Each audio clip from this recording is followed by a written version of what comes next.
free social media ideas for churches and for youth ministries. Well, hey everyone, welcome to the Hybrid Ministry Show. I am your host, Nick Clason. We are looking to make digital discipleship easy, possible, and accessible. My strategy for social media in 2024, and it's looking like beyond. If you didn't know this, short form vertical based video, so Reels, TikToks, YouTube Shorts, account for 90% of the internet's traffic, which is just a wildly high statistic. And so people are getting on the internet to consume these styles of videos. And so we, as churches, as communicators, as people who want to have an impact in our world, we need to be on these platforms. And so if you do want to be on social media, I recommend taking that strategic approach, posting those types of videos. And I also recommend not just posting only spiritual content. So one of the funnest things to do is post content that is just fun, interesting, funny, like a game of some sort, and then hook people kind of with that sort of piece of content, and then hopefully drive them deeper down your funnel, which you will eventually get them to more spiritual content, and then hopefully you'll get them to a long form version of your spiritual content, which from there you can hopefully, just like you would live in the room, just like you would live with the sermon, prompt them to take some sort of meaningful next step closer to Jesus. But my new favorite phenomenon for churches and for youth ministries is to create content with my students, not just content for my students. Generation Z and subsequently Generation Alpha are looking for the personal touch. They've grown up under the rise of customization. Generation Alpha is going to be growing up under the rise of personalization with algorithms and AI and things that can make life just very tailored to them. And so they don't want to necessarily get on their social media and see a bunch of stuff that I have done for them. They would rather get on social media and see a bunch of stuff that they have had an opportunity to participate in.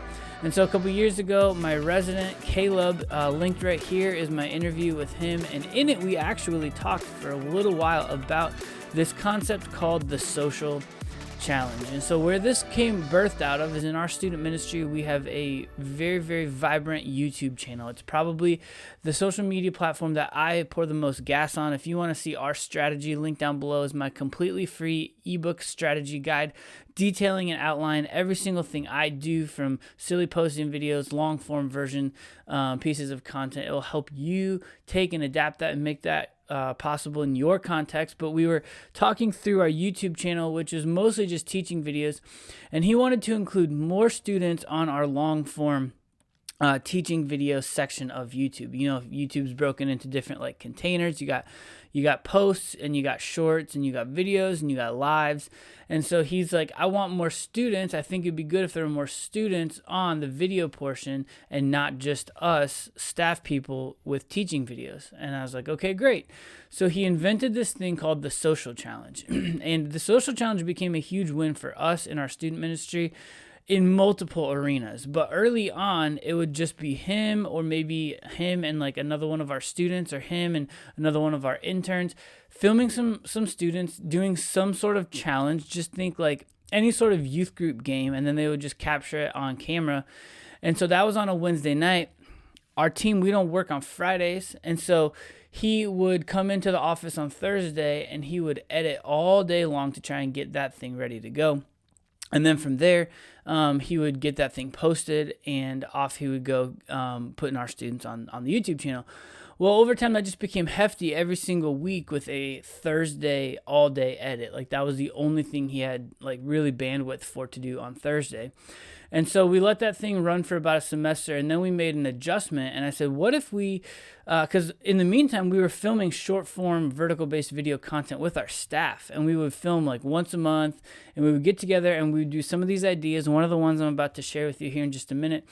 And we would film them for us. And I was like, what if we put students behind that camera? And so that's what we did. And so my favorite, we do in our student ministry now, we've honed it in where we do 4 different types of social challenges. And so most months are made up of 4 different weeks. And so on week 1, we'll do this, week 2, we'll do that, week 3, we'll do that, and week 4, we'll do that. Or we'll just do whatever is running low. And so I have every single thing, every single piece of content stored in a Google Drive, and I can see, as I post daily, I can see which of these pieces of content I'm running out of, and then thus which ones we need to film more of on the next Wednesday night. some of the other advantages, youth pastors, that this has had is this has created a space in our student ministry for students to come and let their voice be heard, and for them to actually get a chance to be on social media themselves. And then they're actually looking for it later on down the road. Like, when are you going to post my video? Let me know. And it was funny. Last week, I actually pulled a kid aside and I said, hey, I'm posting yours tomorrow. And so then he texted me. I didn't send him the link or anything like that, but he texted me and he's like, that was good. Typical 7th grade boy. But he reached out of his own accord, right, once he saw his video had been posted online. And so it's had some major wins for us in the room. It's actually made like our in-person a little bit more intimate. Like, it's made our students actually get to interact with and know each other a little bit more. And so that's our current adaptation. We just batch record our students any given Wednesday night with these different 4 social media ideas that I'm going to share with you in this video playlist. The first video idea that we do, it's called drafts. Now, you've probably seen or heard these before if you've ever been on social media. All kinds of different people have done them, and I'm not, claiming to be the author of this idea. We have no doubt seen, taken this, from other people. We've seen it done elsewhere, and we've adapted it to our culture and to our context. But essentially what it is you choose like any topic, literally any topic in the world that has at least 10 or more options. And the reason you need 10 or more is because it's sort of treated like sports or like a basketball type thing where you draft somebody to your starting 5. And so if you and I were doing this, you might go first in any particular category.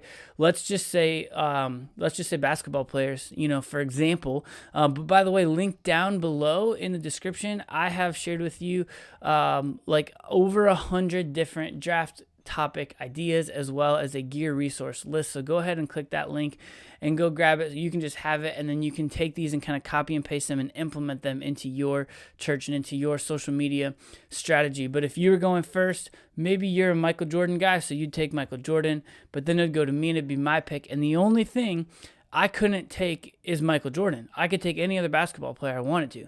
I could take LeBron James. I could also take Bronny James. It doesn't matter. I could take whoever I want to. So I'll go LeBron, and then back to you. You might think that the 3rd greatest player of all time is like Magic Johnson, and that's fair.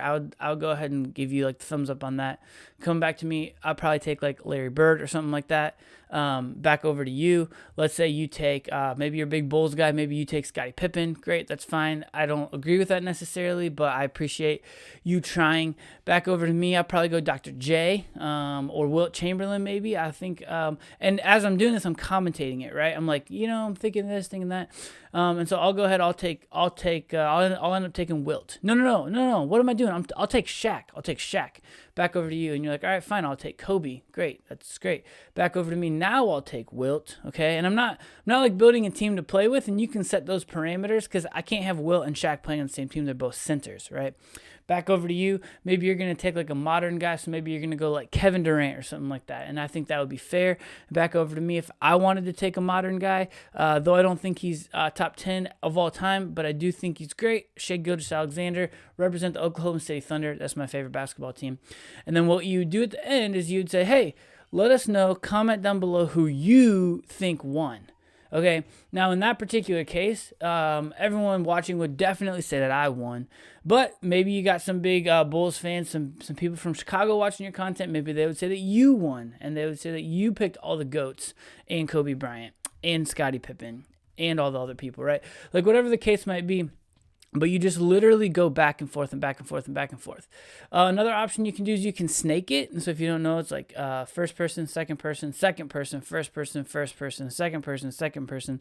That's the concept of a snake draft. I don't do that as much in like a 2-person draft because it's just like 1, 2 picks, 2 picks, 2 picks, 2 picks, 2 picks, and then it ends with 1. I'd rather just kind of do the bounce back, but either way, your choice, your decision, you figure out which you prefer. And then I need to edit that sucker. And so typically when I do it with anyone on my staff, those drafts end up being like 5 minutes because there's a fair bit of banter, and we're sort of like gassing people for like what they said, or we're flaming them for how bad we thought their choices were. And either way, we're kind of going back and forth, making fun of each other. And so you have some decisions to make in the editing process, right? You got to get it down. For me, I try to get every video under 60 seconds because YouTube Shorts' cap is 60 seconds. And so if I can get it under 60, then that means I can post it on YouTube Shorts, TikTok, Instagram Reels, and Facebook Reels, all 4 places. Now, if you don't want to use YouTube Shorts, though, if you're trying to reach teenagers, can I please implore you to consider using it? 95% of teenagers are on YouTube. And so if you are in youth ministry, you should definitely be using YouTube, and thus you should also be using YouTube Shorts. But if you don't want to use YouTube, then you can make it longer because those other platforms allow for longer time segments of videos. And you can edit it directly on your phone. My edits, they look like this if you're watching here on YouTube. I'll also share with you my Photoshop template in that free downloadable document where I am sharing, all the different hundreds of ideas of draft topics and content that you can use. But if you don't have Photoshop, you can literally design this in anything. You can design it on TikTok, in the TikTok editor. You can design it on an app like CapCut for the free version or the paid version. You can do it on the Instagram Reels editor. Like, it's literally, the sky is the limit on where you can edit it. I like to edit in Adobe Premiere Pro, so I use Adobe Photoshop, and then I import those files into Adobe Premiere Pro. And the good news in all of this is that for a while I started doing it, and then homeschool kids are the best in our student ministry because they obviously they don't go to school for as long during the day when they do homeschool, and I can have them come in and they can use one of our spare computers that has Adobe Premiere Pro loaded on it. And I've been just teaching them how to use Adobe Photoshop, how to use Adobe Premiere Pro. And I had a student, I kid you not, who he took all of one of our other like video type adaptations. We had like 12 of them, and he edited every single one of them like in one sitting. He came in, it was like his maybe 5th time in. And so he had to like learn and get up to speed, but on that 5th time in, I mean, he just crushed them to the point where he was loving editing. And then he said to me, "Hey, can I come in tomorrow?" And I was like, "Bro, you've done them all." And before I was getting students to come in and edit, I was editing them all myself, every single one. And so I was always behind. I never was caught up, and he got me completely caught up. And now the other good news in all of this is that in addition to students editing it and getting them posted, I've also had students begin to take ownership and leadership in the room of where we're filming these things. So we've actually built out a full studio. You can see linked down below our studio tour and all the gear that we use. But sometimes we just use like a camera on the back of a cell phone and like external microphones. Other times we use like full podcast studio type microphones and run that into like a Focusrite camera, and we film it off our Sony ZV-E10. Again, all of that is linked in that studio tour episode if you want to look at any of that, purchase any of that. And then if you do it off your phone, you can just edit it directly off your phone. If you do it off of a camera, you got to take out the SD card and then download it and then go edit it in some sort of software on your computer. Again, either one of those strategies is fine. You decide what you want. You can do a really heavy edit or you can do a really minimal edit. Like either of those strategies works, and you can kind of do whatever works best for you and your time frame, right? But once those students edit those, I also have students capturing them, right? I have them running the room. I have them getting students in place. I have them literally running like action and like clapping their hands. And it was actually really helpful because one week when we were filming a bunch of these draft style videos, the camera audio cut out, but I got all the mic audio. But I was like, how am I going to sync up empty words to real audio? And because of the claps, I was able to find the clap on the camera, link up that spike, and then they were able to be linked. And so I, at this point in time, like this strategy, this 4-part video strategy, students are running it on Wednesday nights, capturing the videos, and then students are editing it. And all I'm doing is overseeing it and posting it. And so my guess would be, if you're in youth ministry and you want to create content with your students, that this is what you're looking for, because you may not feel equipped. You may not feel like you have what it takes, or even the knowledge behind social media. And your students, they do. They do. And if you're willing to build the infrastructure enough to then be able to hand that over to them, I think that's a fantastic model, and it takes more work off of your plate. And so if you're interested in exploring how to do that, or even just looking for maybe like some next steps, I offer coaching, link down below. Reach out about that. It is really affordable, it's really cheap, and I would love to help you get that up and running. Now, on to easy social media video idea number 2. I'm glad that you asked, because I'm sure you were looking for it. It's actually going to be linked here on screen in the very next video, which I have here on my channel. So go ahead and tap that. Go check that one out. And without any further ado, we will see you over there, because we are making digital discipleship easy and possible and accessible. And so as always, don't ever forget to stay hybrid.